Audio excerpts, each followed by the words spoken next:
The best time to plant grass seed in Louisville, Kentucky. Establishing a lawn in a state famous for bluegrass should be simple. Cool season grasses grow well in Louisville, Kentucky, but timing your planting is vital to establishing a healthy, thick lawn. Fall planting. The best time to plant grass seed is between the middle of August to the end of September, according to the University of Kentucky.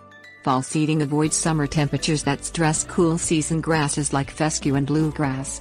Annual weed growth, which prefers the warm temperatures of spring and summer, also slows considerably in fall.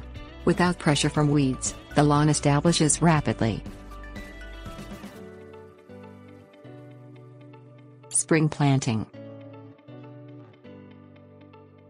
The second best time to plant grass in your Louisville landscape is from the middle of February to the middle of March. This timing allows the new seedlings to produce a root system capable of surviving summer temperatures, but does not guard against weed infestations. Warnings.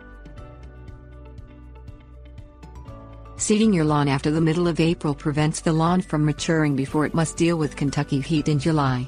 In addition, warm season weeds enjoy the extra irrigation and often take over the lawn bed. Avoid seeding from late spring through summer, or consider planting sod instead.